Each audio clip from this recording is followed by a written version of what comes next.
Welcome to computer tech zone. तो दोस्तों आज से हम स्टार्ट कर रहे हैं ऑपरेटिंग सिस्टम, है ना। और मुझे उम्मीद है आपने प्रीवियस क्लास को अच्छे से कर रखा होगा। तो आइए फिर स्टार्ट करते हैं। और देखिए सबसे पहले हमें देखना है कि ऑपरेटिंग सिस्टम हमारा है क्या, है ना, और ये कितने टाइप्स के होते हैं। तो आज हम सिर्फ इंट्रो देखने वाले हैं, यानी कि ऑपरेटिंग सिस्टम का सिर्फ और सिर्फ परिचय देखेंगे। और देखो ऑपरेटिंग सिस्टम के पहले एक ऐसा प्रोसेस होता है आपके कंप्यूटर्स में, आपने कई बार देखा होगा क्या होता रहता है, कई सारे कैरेक्टर्स लिखे रहते हैं। और ऐसे क्या है कि इस प्रकार से जो आप स्क्रीन पर अभी देख पा रहे हैं, इस प्रकार से कुछ प्रोसेस चलता रहता है ना। तो क्या कहते हैं इस प्रोसेस को, या फिर जब आप कंप्यूटर ऑन करते हैं तो सबसे पहले कौन सी प्रक्रिया होती है। कई बार एग्जामिनर या फिर आपका इंटरव्यूअर जो सामने बैठा होता है तो आपसे पूछता है कि आप ये बताइए कि जब कंप्यूटर स्टार्ट होता है तो सबसे पहले कौन सी प्रक्रिया होती है। तो आप क्या बताएंगे कि वो है आपकी बूटिंग। तो सबसे पहले देखेंगे बूटिंग और इसके बाद फिर देखेंगे क्या, ऑपरेटिंग सिस्टम का इंट्रोडक्शन। तो आइए फिर सबसे पहले स्टार्ट करते हैं। तो देखो सबसे पहले बूटिंग को देखते हैं। बूटिंग क्या है, देखो बूटिंग है क्या, यूजर द्वारा कंप्यूटर को स्विच ऑन, है ना, यानी कि क्या करने पर, स्विच ऑन करने पर ऑपरेटिंग सिस्टम में जो प्रक्रिया सबसे पहले क्रियान्वित होती है, याद रखिएगा, उसे क्या कहते हैं, बूटिंग कहते हैं, है ना। यह प्रक्रिया कंप्यूटर को स्विच ऑन, है ना, या क्या क्या मतलब है इसका, स्विच ऑन यानी कि जैसे ही आपने कंप्यूटर को ऑन किया तो क्या होगा, सबसे पहले बूटिंग होगा। और इसका मतलब क्या होता है, तो देखो ऑपरेटिंग सिस्टम के हार्ड डिस्क ड्राइव या फिर आपकी एसएसडी से मुख्य मेमोरी में क्या करना, लोड होना, ये क्या होता है आपका। तो बूटिंग की प्रक्रिया होती है और कंप्यूटर उपयोगकर्ता के द्वारा दिए गए कमांड को लेने के लिए तैयार होने तक समाप्त होती है ना। अब देखो ये प्रक्रियाएं निश्चित बूट के अनुसार के क्रम यानी क्रियान्वित की जाती हैं। इसका मतलब ये है कि जो आपकी बूटिंग की प्रोसेस होती है तो एक निश्चित अनुक्रम के अनुसार होती है, ठीक है। अब देखो यहाँ पर टाइप देख लेते हैं। तो बूटिंग दो प्रकार की होती है, कौन सी, वार्म बूटिंग और कोल्ड बूटिंग। अब देखो वार्म बूटिंग और कोल्ड बूटिंग क्या है। देखो जब आप कंप्यूटर को स्टार्ट करते हैं, क्या करते हैं, स्टार्ट करते हैं, तो क्या होती है आपकी कोल्ड बूटिंग होती है। क्या है, कोल्ड बूटिंग, आप ऐसे याद रख सकते हैं, ठीक है। ये आपकी हो गई कोल्ड बूटिंग। और जब आप रीस्टार्ट कर रहे होते हैं ना,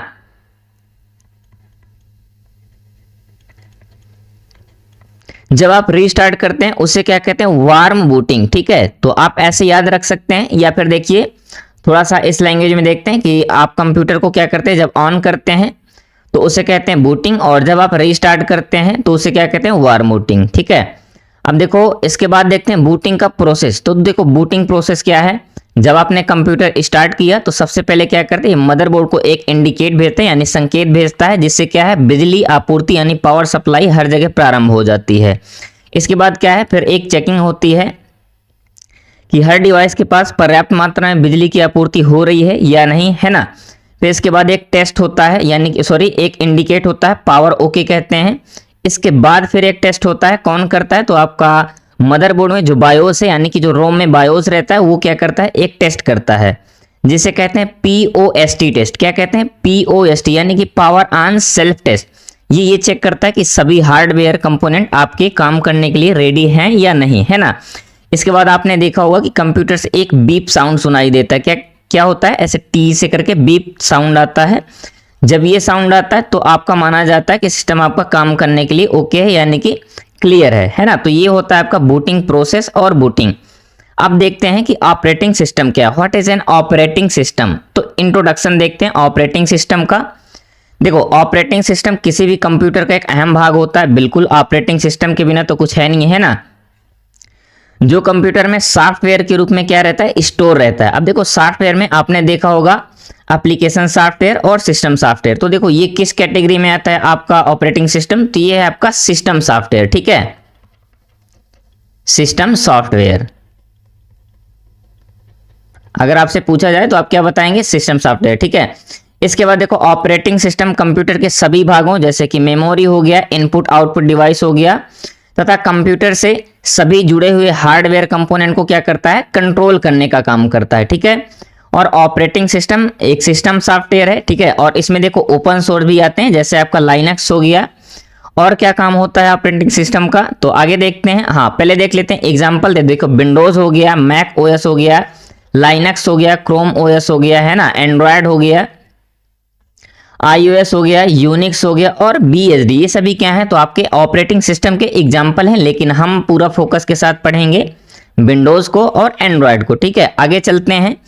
अब देखो यहाँ पर और ऑपरेटिंग सिस्टम के बारे में डिटेल दी गई है कि ऑपरेटिंग सिस्टम एक सिस्टम सॉफ्टवेयर है जो कंप्यूटर सिस्टम के हार्डवेयर रिसोर्सेज जैसे कि मेमोरी, प्रोसेसर और इनपुट आउटपुट डिवाइस तथा सॉफ्टवेयर को क्या करता है, मैनेज करने का काम करता है। ठीक है, इसके बाद है ऑपरेटिंग सिस्टम विशेष प्रोग्रामों का क्या है, संग्रह है। बिल्कुल, देखो ऑपरेटिंग सिस्टम क्या है, तो स्पेशल प्रोग्राम का कलेक्शन है। ठीक है, नेक्स्ट क्या है, ऑपरेटिंग सिस्टम एक ऐसा सॉफ्टवेयर है जो कंप्यूटर के सभी विभिन्न अंगों को निर्देश देता है, यानी कि सभी कंपोनेंट को ऑर्डर करने का यानी कि इंस्ट्रक्शन देने का काम करता है। इसके बाद देखें ऑपरेटिंग सिस्टम यूजर है ना, यानी कि यूजर हम और कंप्यूटर हार्डवेयर के मध्य एक माध्यम या इंटरफेस का काम करता है ना, यानी कि इंटरेक्ट करने का काम करता है। नेक्स्ट है ऑपरेटिंग सिस्टम समस्त हार्डवेयर संसाधनों की क्षमता के पर्याप्त उपयोग को सुनिश्चित करने हेतु एक डिवाइस मैनेजमेंट की भांति काम करता है, यानी कि जितने भी आपके कंपोनेंट जुड़े हुए हैं उन सभी के उपयोग के अनुसार मैनेजमेंट करने का काम करता है। ठीक है, हम देखने वाले हैं फंक्शन ऑफ ऑपरेटिंग सिस्टम है ना, ऑपरेटिंग सिस्टम के क्या फंक्शन होते हैं उन्हें देखने वाले हैं। तो आइए फिर स्टार्ट करते हैं, और एक आपसे रिक्वेस्ट है कि सभी लोग वीडियो को कृपया लास्ट तक देखिएगा, और अगर वीडियो पसंद आए तो प्लीज़ लाइक कीजिएगा और शेयर जरूर कीजिएगा वीडियो को, और अगर आप लोग नए हो चैनल पर तो सब्सक्राइब जरूर कर लीजिएगा। ठीक है, तो देखो देखते हैं function of operating system, operating system के फंक्शन। तो देखो क्या होता है, प्रोसेसर को मैनेज करना यानी कि प्रोसेसर मैनेजमेंट, सिक्योरिटी मैनेजमेंट और टाइम शेयरिंग, इसके बाद है शेड्यूलिंग, इनपुट आउटपुट मैनेजमेंट और फाइल मैनेजमेंट, इसके बाद फिर है मेमोरी मैनेजमेंट। ये सभी क्या होते हैं, तो आपके ऑपरेटिंग सिस्टम के फंक्शन होते हैं। अब चलिए डीप में देखते हैं एक एक करके, और जो इंपॉर्टेंट हैं सिर्फ उन्हें ही देखने वाले हैं। तो देखिए ऑपरेटिंग सिस्टम के कार्य है ना, फंक्शन ऑफ ऑपरेटिंग सिस्टम। तो सबसे पहला आपका प्रोसेस मैनेजमेंट। क्या होता है प्रोसेस मैनेजमेंट, तो चलिए फिर देखते हैं। ऑपरेटिंग सिस्टम कंप्यूटर के सेंट्रल प्रोसेसिंग यूनिट यानी कि सीपीयू के मैनेजमेंट का कार्य करता है। इस मैनेजमेंट के द्वारा सभी प्रोग्राम एक एक करके क्या होते हैं, एग्जीक्यूट होते हैं, और ऑपरेटिंग सिस्टम सभी प्रोग्रामों के समय को सीपीयू के लिए क्या करता है, डिवाइड करता है। ठीक है, तो ये है आपका प्रोसेस मैनेजमेंट, यानी कि किस टाइप से या किस प्रोसेस पर काम करना है, तो यानी कि सीपीयू को किस प्रकार से मैनेज करना है। तो पहला ये काम हो गया। इसके बाद फिर देखते हैं मेमोरी मैनेजमेंट है ना, यानी कि मेमोरी को क्या करना, मैनेज करना। तो देखो सबसे पहले हम देखते हैं ऑपरेटिंग सिस्टम प्रोग्राम के सफल एग्जीक्यूशन के लिए क्या करता है, मेमोरी मैनेजमेंट का अत्यंत महत्वपूर्ण कार्य करता है। कंप्यूटर की मेमोरी में कुछ स्थान क्या किए जाते हैं, सुरक्षित रखे जाते हैं, जिनका विभाजन प्रोग्रामों के मध्य किया जाता है। तथा साथ ही यह भी ध्यान रखा जाता है कि प्रोग्रामों को मेमोरी में क्या है, अलग अलग स्थान प्राप्त हो सके, यानी कि कुछ स्थान सेफ रखा जाता है, किस लिए कि सभी प्रोग्रामों को सेपरेट स्थान मिल सके। ठीक है, ऑपरेटिंग सिस्टम का कार्य किसी भी प्रोग्राम को इनपुट और आउटपुट करते समय आंकड़ों एवं सूचनाओं को अपने निर्धारित स्थान पर संग्रहित करना होता है। ठीक है, तो ये होता है मेमोरी मैनेजमेंट, यानी कि मेमोरी में कुछ स्थान सुरक्षित रखे जाते हैं और सभी प्रोग्रामों को अलग अलग स्थान दिया जा सके, और किस मतलब डेटा या इंफॉर्मेशन को कहां पर स्टोर करना है, तो ये काम कौन करता है, तो आपका ऑपरेटिंग सिस्टम करता है। ठीक है, अब आगे देखते हैं इनपुट आउटपुट डिवाइस मैनेजमेंट, जो कि काफी इंपॉर्टेंट है। ऑपरेटिंग सिस्टम इनपुट डेटा से यानी कि इनपुट डिवाइस से क्या करता है, डेटा को पढ़कर मेमोरी में उचित स्थान पर संग्रहित करने एवं परिणाम प्राप्त करने को मेमोरी से आउटपुट यूनिट तक पहुंचाने का कार्य करता है ना, यानी कि क्या करता है, इनपुट डिवाइस से डेटा को लेता है, रीड करता है और उसे फिर क्या करता है, मेमोरी में स्टोर करता है, स्टोर करने से लेकर आउटपुट डिवाइस तक पहुंचाने का काम करता है। ठीक है, इसके बाद प्रोग्राम लिखते समय कंप्यूटर को केवल यह बताया जाता है कि हमें क्या इनपुट करना है और क्या आउटपुट लेना है। ठीक है, यानी कि क्या किया जाता है, जब हम डेटा या इंस्ट्रक्शन लिख रहे होते हैं तो कंप्यूटर को बताया जाता है कि हमें क्या आउटपुट में चाहिए। ठीक है, तो ये आपका हो गया इनपुट आउटपुट डिवाइस मैनेजमेंट। इसके बाद देखते हैं फाइल मैनेजमेंट, जो कि ऑलरेडी काफी इंपॉर्टेंट है। ठीक है, अब देखते हैं फाइल मैनेजमेंट। ऑपरेटिंग सिस्टम फाइलों को एक सुव्यवस्थित ढंग से क्या करता है, किसी भी डायरेक्टरी में संग्रहित करने की सुविधा देता है, यानी कि ऑपरेटिंग सिस्टम क्या करता है, किसी भी डेटा, इंफॉर्मेशन या इंस्ट्रक्शन को एक सेपरेट स्थान पर सुव्यवस्थित ढंग से यानी कि अच्छे तरीके से सेव करने की क्या करता है, सुविधा प्रदान करता है। ऑपरेटिंग सिस्टम किसी प्रोग्राम के निष्पादन के समय इसे सेकेंडरी मेमोरी में पढ़कर प्राइमरी मेमोरी में डालने का काम करता है, और ऑपरेटिंग सिस्टम इन सभी कार्यों को निम्नलिखित रूप से करता है। तो देखो क्या करता है, यानी कि सेकेंडरी मेमोरी से पढ़कर क्या करता है, प्राइमरी मेमोरी में लोड करने का भी काम करता है, ताकि जो आपका सीपीयू है उस फाइल या फोल्डर या प्रोग्राम को क्या कर सके, तुरंत एक्सेस कर सके। ठीक है, अब आगे देखते हैं। ऑपरेटिंग सिस्टम यूजर को एक सरल सा इंटरफेस देता है ना, जिससे कि क्या होता है, कंप्यूटर का प्रयोग सरलतापूर्वक किया जा सके। ठीक है, आगे देखते हैं। ऑपरेटिंग सिस्टम कंप्यूटर पर कार्य करने वाले यूजर का लेखा जोखा यानी कि क्या करता है, उसकी पूरी इंफॉर्मेशन को मैनेज करने का काम करता है और इस बात का भी ध्यान रखता है कि यूजर ने कितने टाइम तक कंप्यूटर पर क्या काम किए हैं। ठीक है, ये हो गया। इसके बाद देखते हैं ऑपरेटिंग सिस्टम कंप्यूटर और उसके यूजर को एक विशिष्ट पासवर्ड है ना, पासवर्ड के माध्यम से सुरक्षा प्रदान करने का भी कार्य करता है। यानी कि ऑपरेटिंग सिस्टम में फाइल मैनेजमेंट में क्या क्या कर सकते हैं, तो देखो सरल इंटरफेस देना है ना, और कंप्यूटर में यूजर ने क्या काम किया है, कब तक किया है, इस बात को भी सेव करके रखना। फिर है आपका पासवर्ड के माध्यम से सुरक्षा प्रदान करना, यानी कि अपने फाइल फोल्डर्स को सेफ रखना। ठीक है, तो ये आपके हो गया फाइल मैनेजमेंट। अब आगे देखते हैं। तो देखो यहाँ कुछ फाइल के टाइप दिए गए हैं और जब भी आगे देखेंगे फाइल के टाइप्स तो इन्हें फिर डीप में पढ़ेंगे। ठीक है, तो देखो यूजर इंटरफेस से क्या मतलब है, यानी कि आपको ऑपरेटिंग सिस्टम से और यूजर को इंटरेक्ट करने का एक माध्यम है ना, यानी कैसे हम कम्युनिकेट करते हैं। तो देखो यूजर इंटरफेस मोस्टली दो प्रकार के होते हैं। कौन कौन से, एक होता है CUI है ना, और एक होता है GUI। तो देखो CUI मतलब कि कैरेक्टर यूजर इंटरफेस, और दूसरा होता है आपका GUI। GUI बोले तो ग्राफिकल यूजर इंटरफेस। अब देखते हैं CUI। तो CUI इंटरफेस में यूजर द्वारा कंप्यूटर को दिए जाने वाले सभी इंस्ट्रक्शन चिन्हों या शब्दों के रूप में क्या करके टाइप करके दिए जाते हैं, जैसे कि आपका MS-DOS हो गया और यूनिक्स हो गया है ना। इसके बाद है GUI यानी कि graphical user interface. Graphical user interface में यूजर द्वारा कंप्यूटर को दिए जाने वाले सभी जो इंस्ट्रक्शन होते हैं, तो डिस्प्ले आइकन पर यानी कि जो डिस्प्ले पर कुछ आइकन्स बने होते हैं उन पर क्या करके क्लिक करके इनपुट दिए जाते हैं ना, जैसे कि आपका विंडोज ऑपरेटिंग सिस्टम हो गया। अब देखते हैं थोड़ा सा इनके बारे में डिटेल में। तो ये देखो फुल फॉर्म हो गया आपका GUI यानी ग्राफिकल यूजर इंटरफेस, CUI बोले तो कैरेक्टर यूजर इंटरफेस। ठीक है, आगे देखते हैं। अब देखो ये है आपका CUI character user interface. Character user interface केवल टेक्स्ट आधारित इंटरफेस है, यानी कि इसमें सिर्फ टेक्स्ट का यूज किया जाता है और कीबोर्ड का अधिक उपयोग होता है। बिल्कुल, क्योंकि अगर हम कुछ भी एंटर करेंगे या कोई कमांड देंगे तो कीबोर्ड का ही हेल्प करेंगे, कीबोर्ड का ही हेल्प लेंगे है ना। नेक्स्ट आपका कमांड याद रखना आवश्यक होता है। देखो ये थोड़ा सा क्या होता है, डिफिकल्ट होता है, क्योंकि सभी कमांड याद करके रखना होता है। नेक्स्ट है रैम और CPU का यूज कम करता है ना। नेक्स्ट है आपका तेज गति से कार्य कर सकता है, और फिर है अनुभवी यानी कि एडवांस लेवल के जो यूजर हैं उनके लिए उपयुक्त माना जाता है, क्योंकि इसमें सबसे बड़ी बात तो वही है कि इंस्ट्रक्शन याद करके रखना होता है। अब देखो एग्जांपल देख लेते हैं। तो कमांड प्रॉम्प्ट जिसे CMD बोलते हैं आप है ना, पावर सेल हो गया, आपका लाइनक्स टर्मिनल हो गया, इसके बाद MS-DOS, ये सभी क्या है, तो आपके CUI बेस्ड ऑपरेटिंग सिस्टम यानी कि कैरेक्टर यूजर इंटरफेस आधारित ऑपरेटिंग सिस्टम है। ठीक है, अब देखते हैं GUI। तो देखो GUI क्या होता है, GUI है आपका ग्राफिकल यूजर इंटरफेस। क्या है, ग्राफिकल यूजर इंटरफेस, चित्रों और विंडो पर आधारित इंटरफेस, यानी कि जो आइकन्स पर क्लिक करके काम करवा सकता है ना, ये है आपका। फिर क्या है, माउस द्वारा अपनी आसानी से क्या कर सकते हैं, कोई भी काम किया जा सकता है।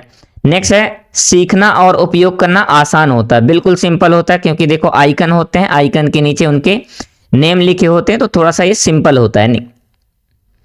नेक्स्ट है मल्टीटास्किंग की सुविधा देता है। अब देखो ये क्या होता है, जो आपका GUI है उसमें आप मल्टीटास्क कर सकते हैं, यानी कि एक साथ कई सारे काम को कर सकते हैं। फिर है देखने में आकर्षक होता है, यानी यूजर फ्रेंडली होता है। तो देखो देखने में एक आकर्षक इसलिए होता है क्योंकि कई सारे आइकन्स होते हैं और उनका सबका अलग अलग इंटरफेस होता है, तो इसलिए थोड़ा सा अट्रैक्टिव होता है ना। एग्जाम्पल में जैसे कि माइक्रोसॉफ्ट विंडोज हो गया, मैक OS हो गया और उबंटू हो गया है ना, और एंड्रॉयड हो गया iOS, ये सभी क्या है, तो ये है आपके GUI बेस यानी कि ग्राफिकल यूजर इंटरफेस पर आधारित आपके ऑपरेटिंग सिस्टम। ठीक है, हम देखने वाले हैं टाइप्स ऑफ ऑपरेटिंग सिस्टम है ना, यानी कि कंप्यूटर के ऑपरेटिंग सिस्टम के कितने टाइप होते हैं। तो आइए सबसे पहले हम शॉर्ट में देखते हैं टाइप ऑफ ऑपरेटिंग सिस्टम। तो देखो क्या होता है, सबसे पहले क्या है आपका, तो सबसे पहले है आपका मल्टी प्रोसेसिंग ऑपरेटिंग सिस्टम, फिर आपका नेटवर्क ऑपरेटिंग सिस्टम, नेक्स्ट है आपका बैच ऑपरेटिंग सिस्टम, फिर इसके बाद टाइम ऑपरेटिंग सिस्टम यानी कि टाइम शेयरिंग ऑपरेटिंग सिस्टम, फिर है आपका एम्बेडेड ऑपरेटिंग सिस्टम, इसके बाद है रियल टाइम ऑपरेटिंग सिस्टम, और इसके बाद है डिस्ट्रीब्यूटिव या डिस्ट्रीब्यूटेड ऑपरेटिंग सिस्टम। तो ये आपके शॉर्ट में रहे। अब देखो जो इंपॉर्टेंट है, जो मतलब कई बार एग्जाम में पूछे गए हैं जिनसे क्वेश्चन, तो उनको हम एक एक करके देखते हैं। तो चलिए सबसे पहले देखते हैं हम सिंगल यूजर ऑपरेटिंग सिस्टम। देखो इसके नाम से ही क्लियर हो रहा है क्या है, सिंगल यूजर ऑपरेटिंग सिस्टम, यानी कि ये क्या है, CUI बेस्ड है। और जिसने CUI और GUI की वीडियो अभी तक नहीं देखी है तो कृपया करके वो क्लास को वॉच करके आए, है ना। तो देखो जो ऑपरेटिंग सिस्टम एक बार में कंप्यूटर पर एक ही यूजर को कार्य करने की अनुमति देता है उसे क्या कहा जाता है, सिंगल यूजर ऑपरेटिंग सिस्टम। जैसे कि एग्जांपल में आपका है MS DOS, है ना, MS DOS। अब देखो इसमें अलग अलग सब टाइप होते हैं, जैसे कि single user single tasking operating system, इसके बाद है single user multitasking operating system, है ना। आगे देखते हैं, नेक्स्ट देखते हैं मल्टी यूजर ऑपरेटिंग सिस्टम। अब देखो ये क्या है आपका, तो ये आपका GUI बेस्ड, है ना। तो देखो एक मल्टी यूजर ऑपरेटिंग सिस्टम एक ही कंप्यूटर पर कई सारे यूजर को क्या करता है, एक साथ काम करने की सुविधा देता है ना। प्रत्येक यूजर को कंप्यूटर से जुड़ा एक टर्मिनल दे दिया जाता है। और जैसे कि इसके एग्जांपल कौन है, यूनिक्स हो गया और लाइनक्स। अब देखो इसमें क्या होता है, एक प्रोसेसर होता है लेकिन क्लाइंट्स कई कई अलग अलग हो सकते हैं, जैसे कि क्लाइंट 1, क्लाइंट 2, क्लाइंट 3। ये क्या है, ये आपके टर्मिनल हैं और ये क्या है, एक ही सिस्टम पे काम कर रहे हैं, है ना। तो ये है आपका multi user operating system. Next देखते हैं, नेक्स्ट क्या है, ये देखो इसका डायग्राम है कि एक मेन PC होता है, यानी कि एक मेन CPU होता है, बाकी सभी क्या होते हैं, टर्मिनल्स होते हैं, ठीक है। अब देखते हैं सिंगल टास्किंग ऑपरेटिंग सिस्टम। तो जो ऑपरेटिंग सिस्टम एक बार में एक सिंगल टास्क को ही एग्जीक्यूट कर सकता है या एक समय में एक ही काम को कर पाता है तो उसे क्या कहते हैं, सिंगल टास्क ऑपरेटिंग सिस्टम। जैसे कि MS DOS, है ना।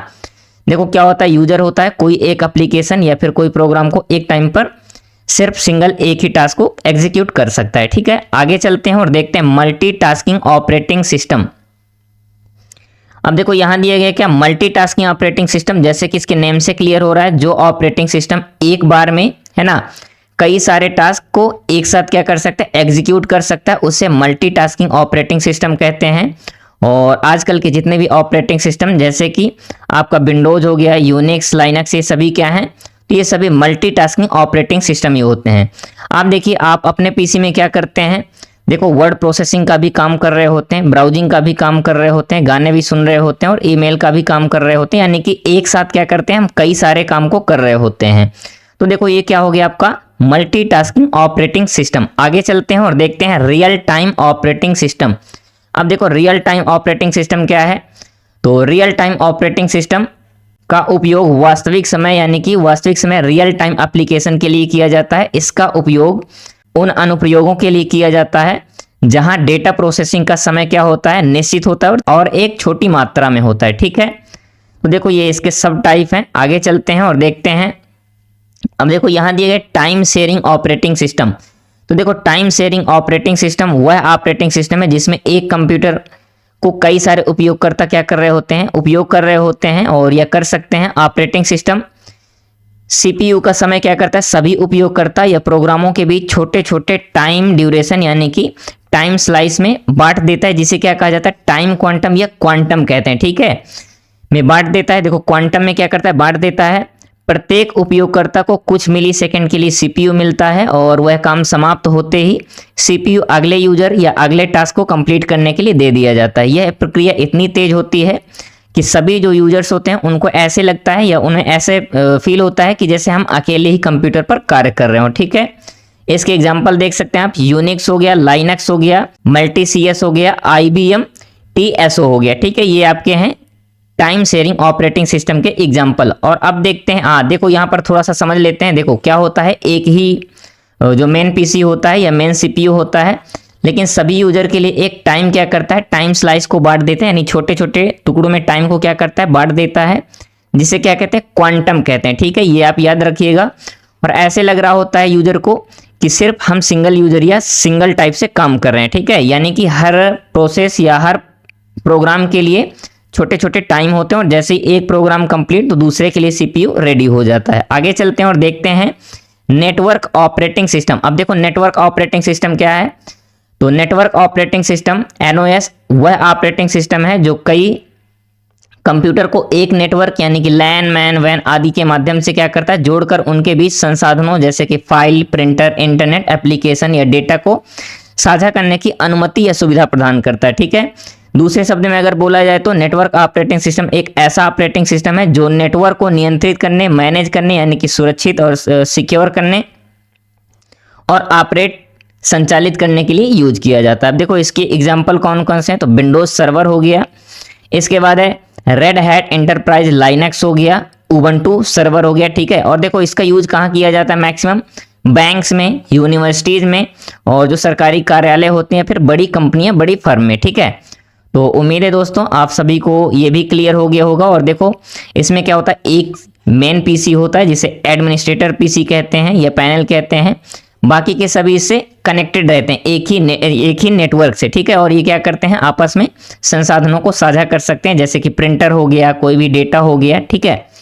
क्या आपने कभी सोचा है कि लैपटॉप हो या डेस्कटॉप, पावर बटन ऑन करते ही आखिर ऐसा क्या होता है और कुछ ही सेकंड में आपका कंप्यूटर काम करने लगता है।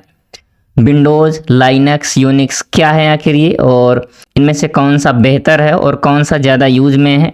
तो आज की वीडियो में हम इन सभी ऑपरेटिंग सिस्टम के बारे में पढ़ने वाले हैं, तो वीडियो को आप अंत तक जरूर देखिएगा। तो देखिए सबसे पहले देखते हैं हम लैपटॉप और डेस्कटॉप के लिए ऑपरेटिंग सिस्टम कौन कौन से हैं, है ना। तो सबसे पहले देखते हैं, देखो आमतौर पर डेस्कटॉप और लैपटॉप में प्रयोग किए जाने वाले ऑपरेटिंग सिस्टम जैसे कि विंडोज और एप्पल का हो गया मैक ओएस, है ना। डेस्कटॉप और लैपटॉप में सबसे ज़्यादा प्रयोग होने वाले ऑपरेटिंग सिस्टम कौन से, माइक्रोसॉफ्ट कंपनी का ही प्रयोग किया जा रहा है, ठीक है, जो कि विंडोज ऑपरेटिंग सिस्टम है। कौन सा, विंडोज ऑपरेटिंग सिस्टम, जिसका प्रयोग आमतौर पर सभी लैपटॉप, डेस्कटॉप में किया जाता है ना। और दूसरे नंबर पर देखो कौन सा है, वो ऑपरेटिंग सिस्टम है आपका एप्पल कंपनी के द्वारा डेवलप किया गया है। कौन सा है, मैक ओएस, जिसका प्रयोग एप्पल कंपनी के सभी प्रोडक्ट में, जैसे कि एप्पल के आईफोन हो गए और मैकबुक हो गए, उनमें किया जाता है ना। इसके बाद देखो लाइनक्स भी एक लोकप्रिय ऑपरेटिंग सिस्टम है और जिसका उपयोग लैपटॉप, डेस्कटॉप में किया जाता है। और इसकी सबसे खास विशेषता पता है क्या है, ये एक ओपन सोर्स ऑपरेटिंग सिस्टम है ना। ओपन सोर्स मतलब कि क्या होता है, जो बिल्कुल फ्री होते हैं और इनके जो सोर्स कोड होते हैं सभी के लिए अवेलेबल होते हैं। देखो जो लाइनक्स ऑपरेटिंग सिस्टम है ये कई वर्जन में उपलब्ध है और जो काफ़ी पॉपुलर भी है, ठीक है। वर्तमान में डेस्कटॉप एंड लैपटॉप में प्रयोग किए जाने वाले ऑपरेटिंग सिस्टम GUI यानी कि ग्राफिकल यूजर इंटरफेस पर आधारित है, ठीक है, जिनमें विंडोज ऑपरेटिंग सिस्टम सबसे क्या है, लोकप्रिय है, यानी कि विंडोज ऑपरेटिंग सिस्टम सबसे ज़्यादा यूज में है, ठीक है। आगे चलते हैं, अब देखो यहाँ से देखते हैं जो कुछ इंपॉर्टेंट आपके ऑपरेटिंग सिस्टम है। तो सबसे पहले हम देखते हैं यूनिक्स को, है ना। क्या है यूनिक्स, यूनिक्स एक मल्टीटास्किंग, ध्यान से सुनिएगा, multitasking multi user operating system है, जिसका यानी कि जिसे कब 1969 में क्या किया गया था, डेवलप किया गया था। और इसे 1972 में सी लैंग्वेज, किस में, सी लैंग्वेज में लिखा गया था, किंतु इसे प्रारंभ में किस में, असेंबली लैंग्वेज में लिखा गया था। देखो पहले इसे असेंबली लैंग्वेज में लिखा गया था, फिर क्या है 1972 में सी लैंग्वेज में लिखा गया और इसे वर्ष 1970 यानी कि 1970 में AT एंड टी बेल प्रयोगशाला में क्या किया गया था, डेवलप किया गया था। इसे प्रारंभ में यूनिक्स यानी कि UNICS के नाम से जाना जाता था, जिसका पूरा नाम था यूनिप्लेक्स्ड इंफॉर्मेशन कंप्यूटिंग सिस्टम, है ना, ये इसका पहले नाम था। देखो बाद में ये यूनिक्स कर दिया गया, UNIX, है ना। इसके पहले ये था UNICS, ठीक है, इसे याद रखिएगा। इस ऑपरेटिंग सिस्टम को सर्वर, कहाँ पर, सर्वर और वर्क स्टेशन दोनों में प्रयोग किया जा सकता है। इसमें डेटा मैनेजमेंट का कार्य काफ़ी क्या सिंपल होता है और किसमें किया जाता है, तो आपके कर्नल में किया जाता है।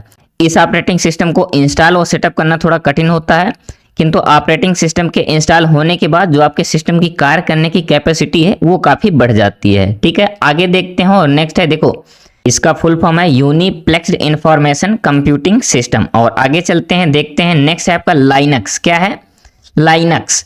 तो देखो यह ऑपरेटिंग सिस्टम वर्ष 1991 में लिनस टॉरवाल्ड्स द्वारा, किसके द्वारा, लिनस टॉरवाल्ड के द्वारा, और कब 1991 में विकसित किया गया था। इसका प्रयोग मुख्यतः सर्वर के लिए होता है, किसके लिए, सर्वर के लिए होता है। और ये ऑपरेटिंग सिस्टम जो है क्या है, ये आपके यूनिक्स पर आधारित है, ठीक है। यह भी एक क्या है, ओपन सोर्स सॉफ्टवेयर है और सभी प्रकार के कंप्यूटर में आसानी से चल सकता है, ठीक है। आगे चलते हैं और देखते हैं सोलेरिस ऑपरेटिंग सिस्टम, है ना। कौन सा है, सोलेरिस ऑपरेटिंग सिस्टम।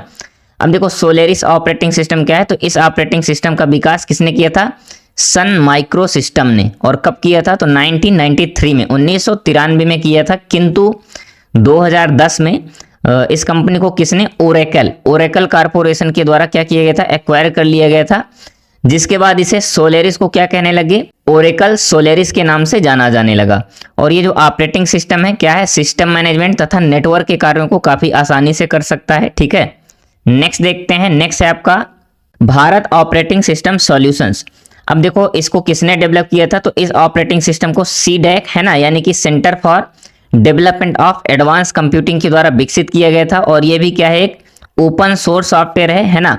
और ओपन सोर्स सॉफ्टवेयर में क्या है, ओपन सोर्स सिस्टम सॉफ्टवेयर है। ठीक है, इस ऑपरेटिंग सिस्टम की विशेषता क्या है कि भारतीय क्षेत्रों में प्रयोग करने के लिए बनाया गया है। और देखो GNU लाइनक्स वर्जन 50 क्या है, इसका सबसे नवीनतम संस्करण है। ठीक है, आप देख सकते हैं B है ना, OSS, ये क्या है आपका भारत ऑपरेटिंग सिस्टम सॉल्यूशंस। ठीक है, नेक्स्ट देखते हैं आपका MS DOS। अब देखो MS DOS क्या है, तो MS DOS ये एक सिंगल यूजर ऑपरेटिंग सिस्टम है। पहली बात तो ये आपको ध्यान रखना है, सिंगल यूजर ऑपरेटिंग सिस्टम है। यह माइक्रोसॉफ्ट द्वारा विकसित ऑपरेटिंग सिस्टम है। ठीक है, और ये क्या है, एक नॉन ग्राफिकल है ना, यानी कि ग्राफिकल यूजर इंटरफेस पर आधारित नहीं, ये क्या है, कमांड लाइन ऑपरेटिंग सिस्टम है। ठीक है, यह ऑपरेटिंग सिस्टम यूजर फ्रेंडली नहीं है। क्यों नहीं है, क्योंकि अगर ये GUI बेस होता यानी कि ग्राफिकल यूजर इंटरफेस होता तो क्या होता, थोड़ा सा यूजर फ्रेंडली होता। और देखो रीजन क्या है, क्योंकि इसमें क्या है, कमांड को याद रखना पड़ता है, और इतनी सारी कमांड याद करना थोड़ा सा तो इम्पॉसिबल है ना, मतलब इम्पॉसिबल नहीं है लेकिन थोड़ा सा टफ है। अब MS DOS का अधिक प्रयोग नहीं किया जाता क्योंकि ये ग्राफिकल सुविधाएं प्रदान नहीं करता है। ठीक है, आगे चलते हैं और देखते हैं विंडोज। देखो MS विंडोज ये क्या है, तो ये एक माइक्रोसॉफ्ट द्वारा विकसित एक ग्राफिकल यूजर इंटरफेस आधारित ऑपरेटिंग सिस्टम है। और इसके विभिन्न संस्करण जैसे कि Windows 95, 98, Windows XP, Windows Vista है ना, ये सभी क्या है, बाजार में उपलब्ध हैं। और ये क्या है, एक यूजर फ्रेंडली ऑपरेटिंग सिस्टम है और इसमें कार्य करना सिंपल है। अब देखो यूजर फ्रेंडली क्यों है, क्योंकि इसके जो भी ग्राफिकल होते हैं, तो ग्राफिकल से हम काफ़ी आसानी से समझ जाते हैं, जो आइकन्स होते हैं तो उनसे हम काम को ईजी तरीके से कर सकते हैं। ठीक है, क्या आपने कभी सोचा है कि जो आज हम ऑपरेटिंग सिस्टम यूज कर रहे हैं है ना, माइक्रोसॉफ्ट विंडोज़ को, तो ये एक ही दिन में ऐसे हमें मिल गया है। तो देखिए इसके पीछे काफ़ी वर्जन्स आए हैं है ना, और इसके पीछे काफ़ी बड़ी हिस्ट्री है। तो आइए फिर देखते हैं आज विंडोज़ ऑपरेटिंग सिस्टम को, और विंडोज़ ऑपरेटिंग सिस्टम के साथ इसके सारे वर्जन को भी कवर करेंगे। तो आपसे एक रिक्वेस्ट है कि अगर आपको विंडोज़ ऑपरेटिंग सिस्टम के बारे में अच्छी इन्फॉर्मेशन चाहिए, प्लीज़ वीडियो को लास्ट तक ज़रूर देखिएगा। ठीक है, और इसके बाद फिर आप बताइएगा कि कौन सा भी आपका डाउट रह गया है। तो देखिए सबसे पहले देखते हैं विंडोज़ ऑपरेटिंग सिस्टम क्या है। तो देखो Windows operating system graphical user interface पर आधारित किए गए शोध कार्यों का एक परिणाम है। और देखो अगर पूछा जाए कि विंडोज़ ऑपरेटिंग सिस्टम किस पर बेस है, तो आपके GUI पर बेस है। अब देखो GUI CUI जिसने नहीं पढ़ा है तो मैंने ऑलरेडी क्लास लगा रखी है, तो आप एक बार चैनल पे विजिट करके देख लेंगे। ठीक है, और आगे देखते हैं। यह वर्ष 1980 है ना, 1980 के बाद दशक के प्रारंभ में मैसर्स जेरॉक्स है ना, किसके द्वारा, मैसर्स जेरॉक्स कारपोरेशन के द्वारा इस विषय पर क्या किया गया था, शोध किया गया था। और शोध कार्य से यह सिद्ध हुआ कि हाथ में पकड़े जाने वाले किसी संकेतक साधन जैसे कि माउस द्वारा क्या करना, किसी माध्यम से या चित्रों के माध्यम से कंप्यूटर को कम्युनिकेट करना कहीं अधिक सरल है ना। फिर इस कंपनी ने क्या किया था, इस कंपनी ने सुविधा के साथ सबसे पहले जेरॉक्स स्टार नामक एक कंप्यूटर का विकास किया था। किसका, जेरॉक्स स्टार नामक एक कंप्यूटर का विकास किया था। इंपॉर्टेंट है, याद रखना। ठीक है, लेकिन ग्राफिकल यूजर इंटरफेस को वास्तविक लोकप्रियता एप्पल कंप्यूटर्स के द्वारा बाजार में उतारे जाने के बाद मैकिन्टोश है ना, मैकिन्टोश कंप्यूटर द्वारा प्राप्त हुई थी। देखो मैक है ना, क्या मैक नामक एक संपूर्ण ऑपरेटिंग सिस्टम था जो कि ग्राफिकल यूजर इंटरफेस पर आधारित था, और यह गति में थोड़ा स्लो था लेकिन व्यावसायिक दृष्टि से बहुत सफल रहा। ठीक है, अब आगे देखते हैं। देखो इसी की सफलता को देखकर, यानी कि मैक की सफलता को देखकर माइक्रोसॉफ्ट कारपोरेशन ने भी GUI यानी कि ग्राफिकल यूजर इंटरफेस पर आधारित अपने ऑपरेटिंग सिस्टम का विकास किया। ठीक है, जिसके परिणाम स्वरूप विंडोज जो कि आज हम यूज कर रहे हैं, ये क्या है, प्रकाश में आया। और इसका संस्करण देखो विंडोज 3.0 प्रारंभिक पर्सनल कंप्यूटर में काफी सफल रहा। इसके बाद में कई मतलब संस्करण प्रकाश में आए, जैसे कि 1980 के दशक में उत्तरार्ध में विंडोज सबसे अधिक लोकप्रिय ऑपरेटिंग सिस्टम बन गया था। ठीक है, यह IBM कंपनी के द्वारा आधिकारिक रूप से स्वीकृत एवं क्या है, उपयोग किया गया था। ठीक है, अब देखो माइक्रोसॉफ्ट विंडोज का पूरा नाम क्या है ना, कई लोग विंडोज ही देखते हैं, तो देखो इसका पूरा नाम है Microsoft wide interactive network development for office work solutions. देखो आप याद रखिएगा, Microsoft wide interactive network development for office work solutions, ये इसका फुल फॉर्म है। ठीक है, देखो माइक्रोसॉफ्ट विंडोज पर्सनल कंप्यूटर के लिए माइक्रोसॉफ्ट द्वारा विकसित किया गया एक ऑपरेटिंग सिस्टम है ना। और देखो ऑपरेटिंग सिस्टम सबको पता है किसके अंडर पे आता है, तो सिस्टम सॉफ्टवेयर के अंडर पे आता है। माइक्रोसॉफ्ट के संस्थापक कौन है, Bill Gates and Paul Allen है। कौन है, Bill Gates and Paul Allen है। और बेस के लगभग 90, मैं तो कह रहा हूँ 90 से भी ज़्यादा पर्सनल कंप्यूटर में आपका माइक्रोसॉफ्ट विंडोज ऑपरेटिंग सिस्टम का उपयोग हो रहा है। ये क्या है, एक GUI यानी कि ग्राफिकल यूजर इंटरफेस पर आधारित मल्टीटास्किंग और वर्चुअल मेमोरी की सुविधा देता है। ठीक है, तो ये आपका विंडोज रहा। अब देखो इसके वर्जन के बारे में देखते हैं, यानी कि इसके संस्करण के बारे में देखते हैं। तो देखो सबसे पहले देखते हैं विंडोज NT, है ना, यानी इसका फुल फॉर्म क्या है, तो विंडोज NT न्यू टेक्नोलॉजी। क्या है, विंडोज NT यानी कि न्यू टेक्नोलॉजी। ठीक है, विंडोज NT माइक्रोसॉफ्ट द्वारा बनाया गया ऑपरेटिंग सिस्टम है, जो कब 1993 यानी कि 1993 में बनाया गया था, 1993 में प्रस्तुत किया गया था। और यह विशेष रूप से उपयोगकर्ताओं की सहायता के लिए नेटवर्क वर्क स्टेशन में, किसमें, नेटवर्क वर्क स्टेशन में क्षमताओं को बेहतर बनाने और उनकी नियंत्रण की पेशकश के लिए बनाया गया था। ठीक है, आगे चलते हैं और देखते हैं नेक्स्ट आपका है विंडोज 95। ठीक है, तो देखो विंडोज 95 यह एक GUI यानी कि ग्राफिकल यूजर इंटरफेस आधारित ऑपरेटिंग सिस्टम है। और यह 24 अगस्त 1995 यानी कि 24 अगस्त 1995 को माइक्रोसॉफ्ट के द्वारा क्या किया गया था, लागू किया गया था। ठीक है, तो ये आपका विंडोज 95 रहा। अब इसके बाद देखते हैं विंडोज 98। देखो विंडोज 98 माइक्रोसॉफ्ट द्वारा जून यानी 25 जून 1998 को क्या किया गया था, रिलीज किया गया था। और यह भी क्या है, GUI बेस पर ऑपरेटिंग सिस्टम है। और विंडोज 98 के ऑपरेटिंग सिस्टम में कुछ सुधारों के बाद, विंडोज 98 के कुछ सुधारों के बाद इसे क्या है 98S को यानी कि 5 मई 1998 को फिर से रिलीज किया गया था। और 98 जो विंडोज है, इसके पहले संस्करण में प्रोग्रामिंग त्रुटियां थी, लेकिन बाद में से विंडोज 98 के दूसरे संस्करण में इन सभी को सही करके दिया गया था। ठीक है, ये आपका विंडोज 98 रहा। अब इसके बाद देखते हैं विंडोज ME, है ना।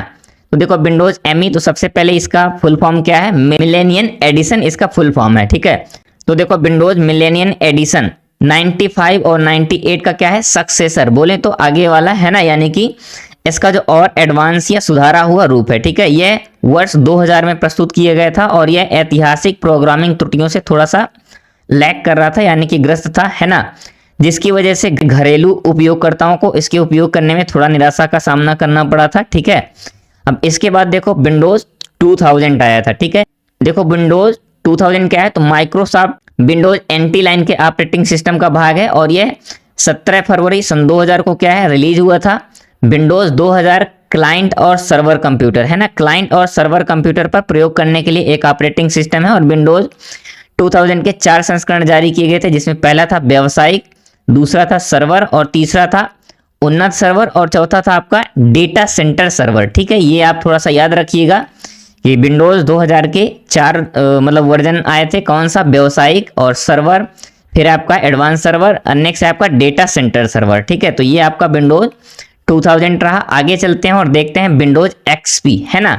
अब देखो माइक्रोसॉफ्ट विंडोज XP विशेषता क्या है, होम कंप्यूटिंग और बड़ी ऑर्गेनाइजेशन के लिए डिजाइन की गई थी।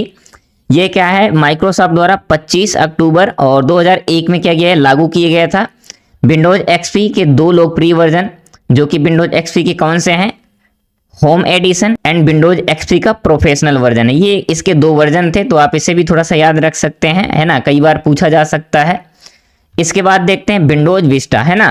देखो विंडोज विस्टा में क्या है, तो यह घर व्यापार में प्रयोग किए जाने वाले लैपटॉप, डेस्कटॉप, टैबलेट और PC, और क्या है, मल्टीमीडिया सेंटर में और जितने भी निजी यानी कि पर्सनल कंप्यूटर्स में प्रयोग किए जाने के लिए बनाया गया था। ठीक है, यह ऑपरेटिंग सिस्टम 30 जनवरी 2007 को जारी किया गया था। ठीक है, अब आगे चलते हैं और देखते हैं विंडोज 7। तो विंडोज 7 माइक्रोसॉफ्ट द्वारा पर्सनल कंप्यूटर के लिए निर्मित विंडोज ऑपरेटिंग सिस्टम में से एक श्रृंखला का सर्व प्रचलित संस्करण है। तो देखो विंडोज 7 22 जुलाई 2009 को, कब, 22 जुलाई 2009 को निर्माण करके लागू किया गया था। और 22 अक्टूबर 2009 को क्या है, इसे सामान्यतः उपलब्ध कराया गया था और यह ऑपरेटिंग सिस्टम कंप्यूटर के सॉफ्टवेयरों को नियंत्रित करने और महत्वपूर्ण लक्ष्यों को करने की अनुमति प्रदान करता है। ठीक है, और उम्मीद है आप सभी को ये क्लास पसंद आ रही होगी, तो प्लीज़ दोस्तों वीडियो को लाइक कर दीजिएगा। ठीक है, अब देखते हैं विंडोज़ 8, है ना। तो देखो विंडोज़ 8 माइक्रोसॉफ्ट द्वारा प्रस्तुत उपरोक्त श्रृंखला का सबसे नवीनतम रूप है और ये 2011 में कंज्यूमर इलेक्ट्रॉनिक्स शो के समय माइक्रोसॉफ्ट द्वारा विंडोज़ 8 के निर्माण की अधिकृत क्या है, घोषणा की गई थी, है ना।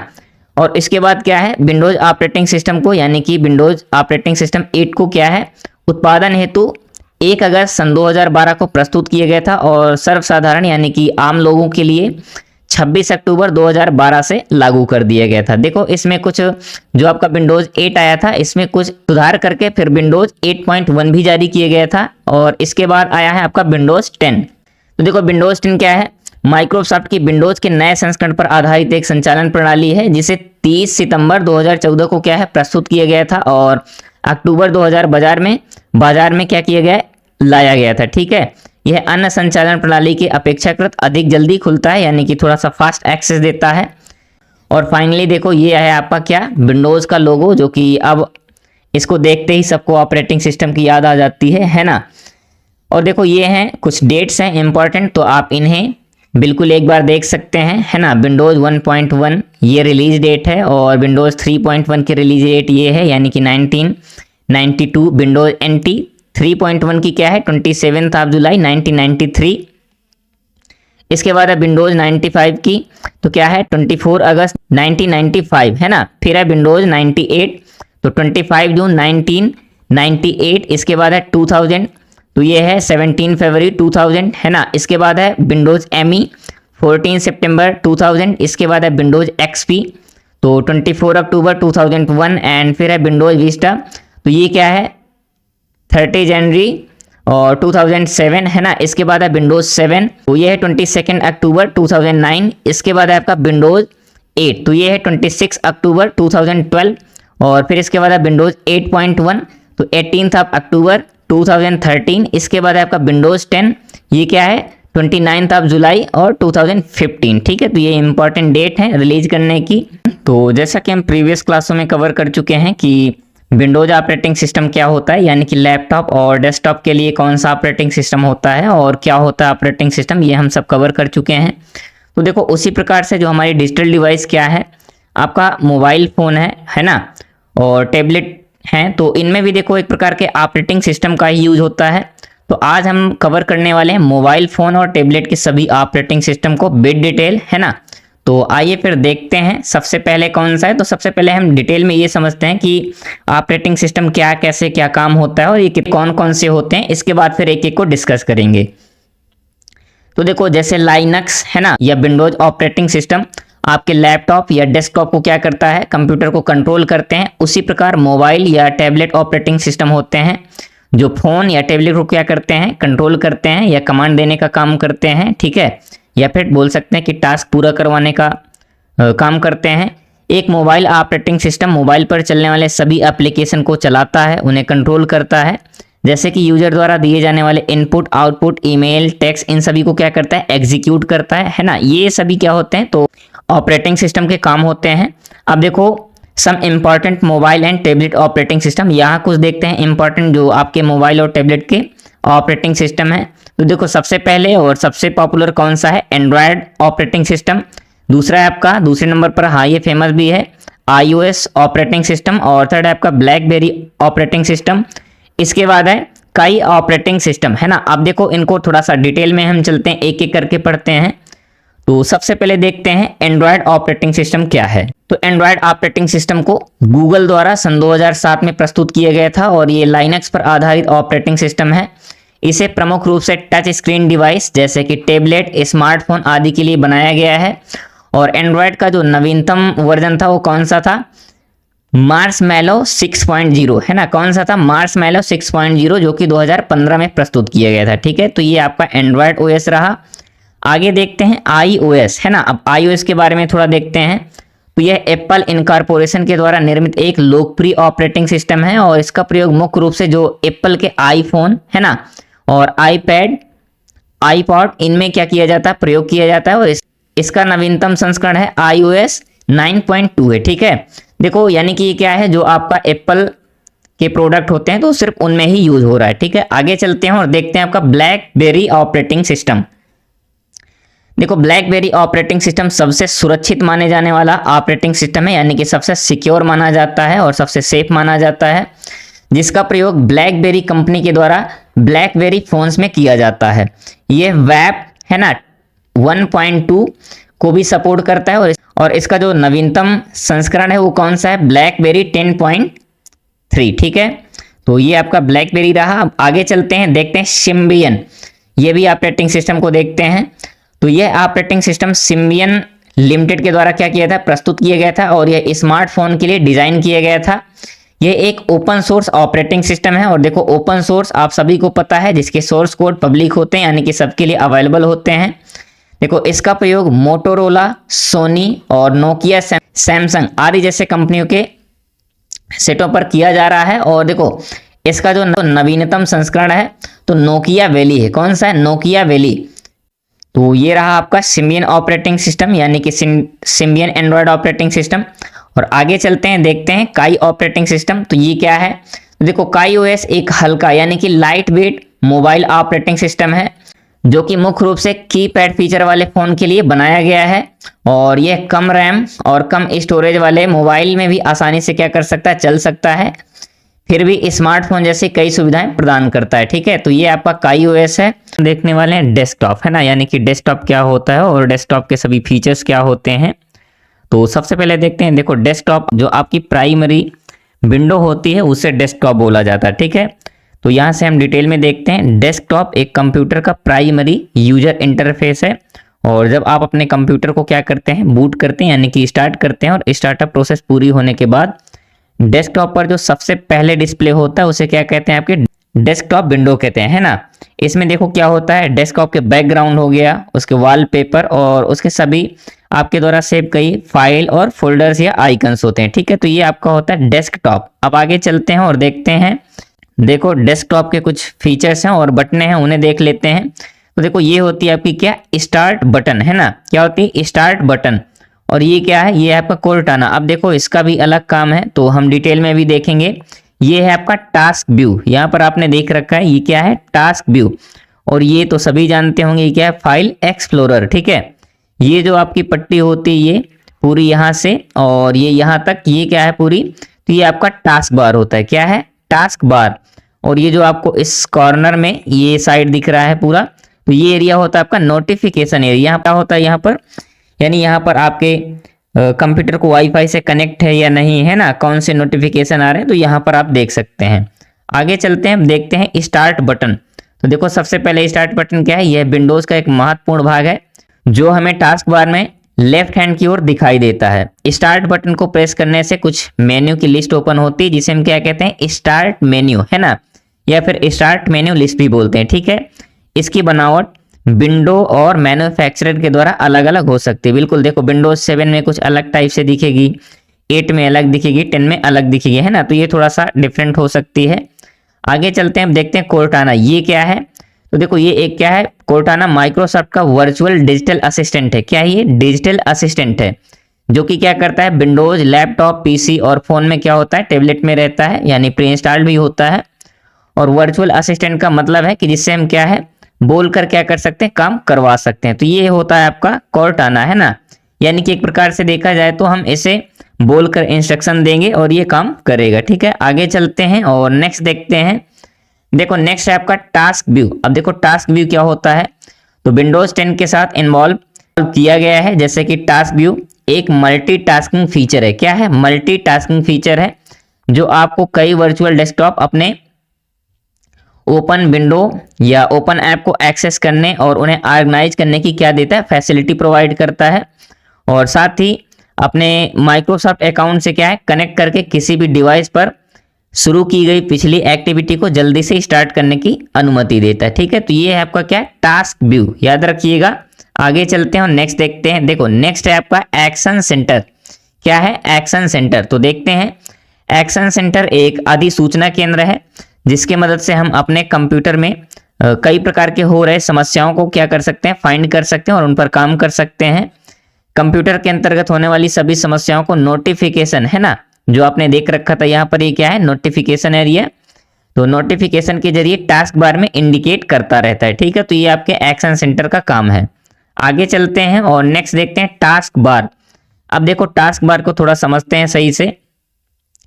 टास्क बार डेस्कटॉप पर सबसे नीचे बनी एक पट्टी को कहा जाता है, और जब आप कोई भी एप्लीकेशन या प्रोग्राम, है ना, या मतलब कोई भी आप टास्क कर रहे होते हैं तो वो कहाँ पर दिखाई देता है, आपके टास्क बार पट्टी पर। ठीक है, इस तरह से आप टास्क बार को देखकर पता लगा सकते हैं कि प्रेजेंट टाइम में कंप्यूटर में कौन कौन से काम हो रहे हैं, यानी कि कौन कौन से टास्क हो रहे हैं और कितने एप्लीकेशन बैकग्राउंड में रन हो रहे हैं।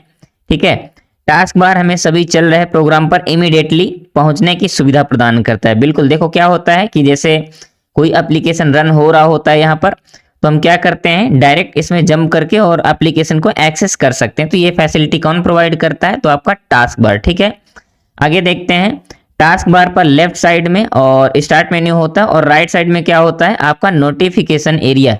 इस लाइन को आप थोड़ा सा सही से याद रखिएगा। ठीक है, क्या है कि टास्क बार में क्या, मैं हाईलाइट कर देता हूं। ठीक है, देखो टास्क बार में लेफ्ट साइड में क्या रहता है आपका, तो लेफ्ट साइड में स्टार्ट मेन्यू, और राइट साइड में क्या रहता है, तो राइट साइड में आपके रहता है नोटिफिकेशन एरिया। क्या रहता है, नोटिफिकेशन एरिया, ये आप याद रखिएगा।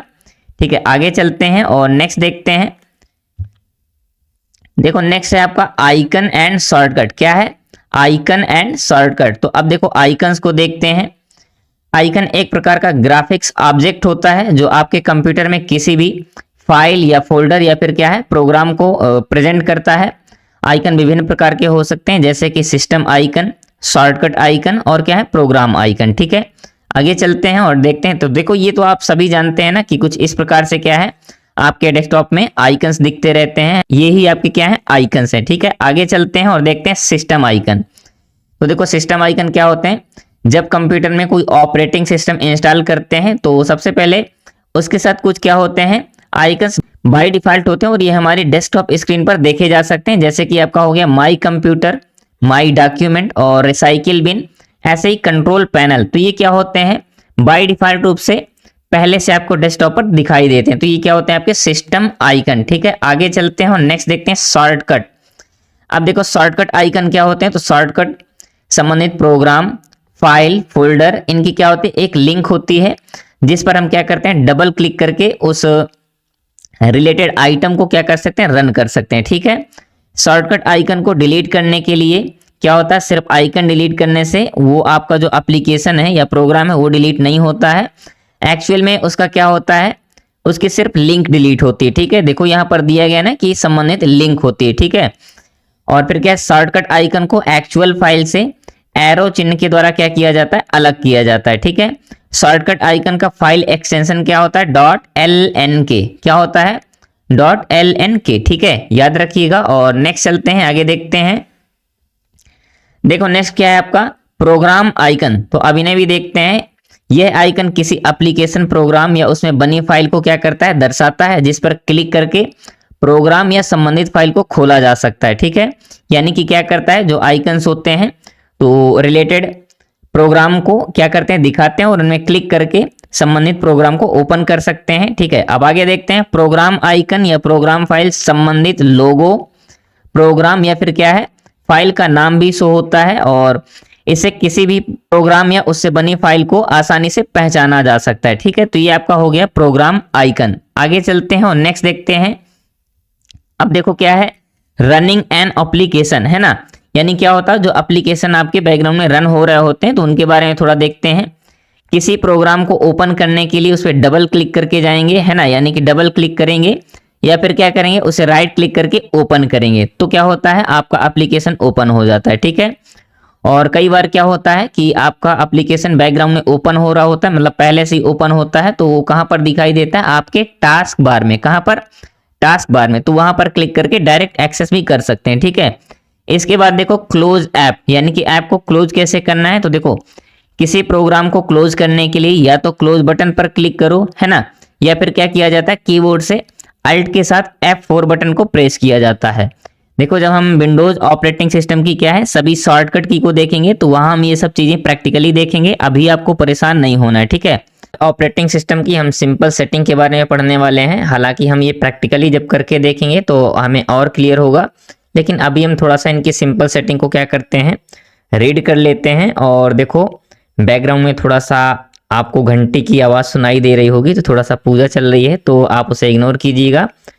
देखो क्या दिया गया है, विंडोज ऑपरेटिंग सिस्टम में सिस्टम सेटिंग को बदलने के लिए किसका कंट्रोल पैनल का इस्तेमाल किया जाता है, और कंट्रोल पैनल के अंदर हार्डवेयर सॉफ्टवेयर से संबंधित सभी प्रकार की सेटिंग के ऑप्शन उपलब्ध होते हैं। यानी कि कहां पर, तो आपके कंट्रोल पैनल में, है ना, जिसका प्रयोग करके सिस्टम की सेटिंग को आप अपने अनुकूल बदला जा सकता है, आप अपने अनुकूल बदल सकते हैं, ठीक है। अब देखते हैं सबसे पहले माउस, है ना, using mouse and changing its properties. देखो माउस की प्रॉपर्टीज को कैसे चेंज कर सकते हैं, तो आप अपने माउस को अपनी सुविधा अनुसार सेटिंग में बदलाव करके यूज कर सकते हैं। जैसे कि माउस की सेटिंग को बदलने के लिए कंट्रोल पैनल में माउस आइकन पर क्या है डबल क्लिक करके और माउस की सेटिंग डायलॉग बॉक्स को ओपन करते हैं। फिर क्या है, माउस के डायलॉग बॉक्स में कई सारे ऑप्शंस उपलब्ध होते हैं जिनका यूज करके माउस की सेटिंग को चेंज कर सकते हैं, है ना, जैसे कि बटन्स, पॉइंटर्स और पॉइंटर ऑप्शन आप देख सकते हैं कुछ इस प्रकार का। जब आपका माउस डायलॉग बॉक्स ओपन होता है तो ये इस प्रकार का होता है। फिर यहाँ से आप देखो buttons, pointers, pointer option, wheel, hardware, इनमें जाके आप अपने अकॉर्डिंग सेटिंग को चेंज कर सकते हैं, है ना। नेक्स्ट देखते हैं changing system date and time.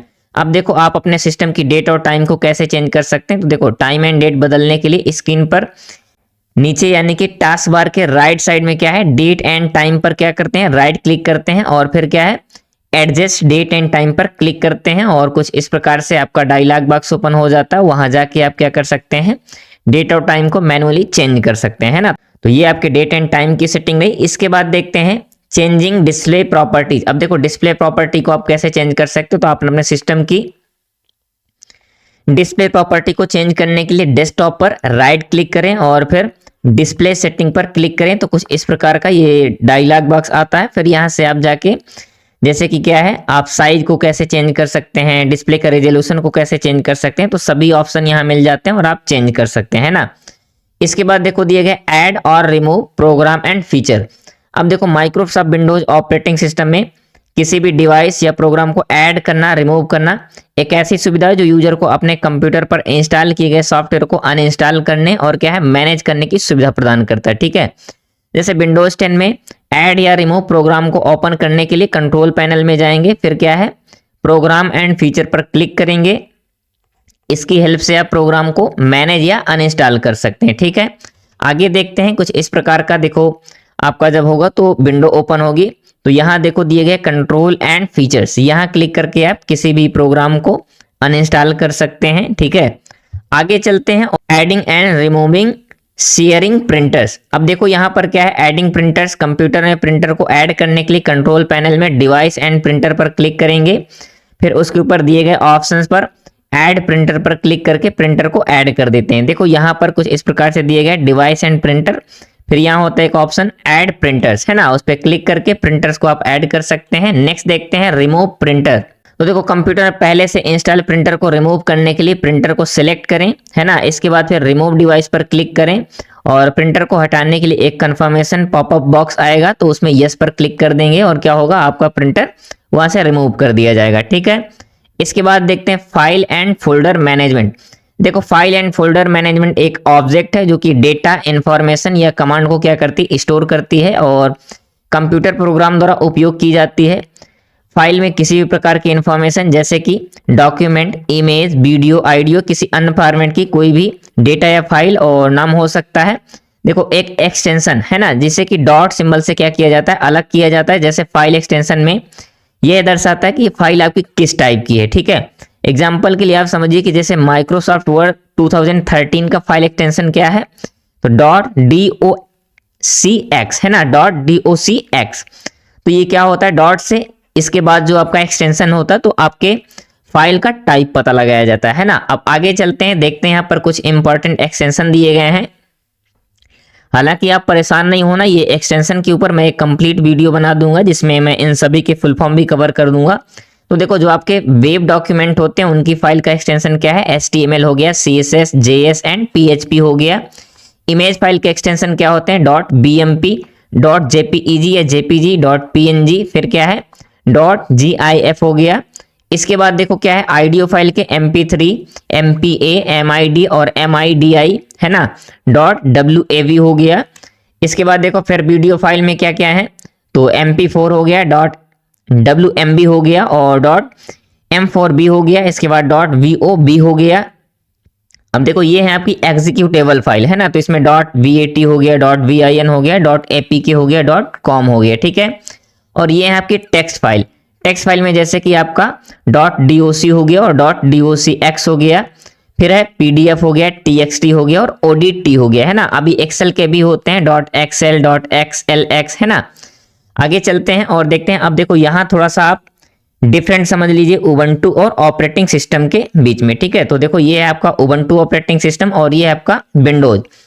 देखो उबंटू एक लाइनक्स बेस्ड ऑपरेटिंग सिस्टम है, जबकि विंडोज क्या है आपका DOS यानी कि disk operating system based operating system है ना।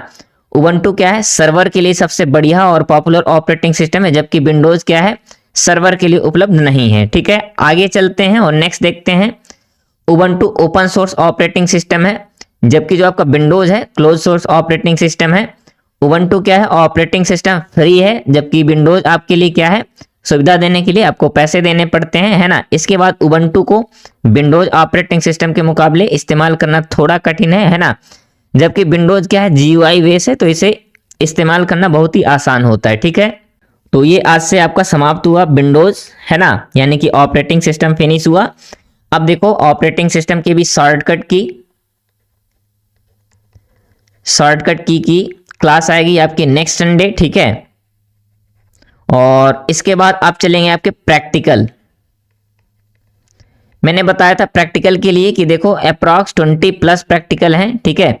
तो इनको एक एक करके कवर करेंगे। तो अगर वीडियो पसंद आई हो तो दोस्तों प्लीज़ लाइक कर दीजिएगा, और अगर आप लोग चैनल में नए हों तो प्लीज़ सब्सक्राइब कर लीजिएगा। और हाँ, आपके छोटे बड़े भैया बहन या फिर दोस्त जो भी तैयारी कर रहे हो कंप्यूटर रिलेटेड किसी एग्जाम की, तो उनके साथ वीडियो को शेयर जरूर कीजिएगा, ठीक है। तो मिलते हैं नेक्स्ट क्लास में, तब तक के लिए जुड़े रहें कंप्यूटर टेक जोन के साथ। थैंक यू दोस्तों।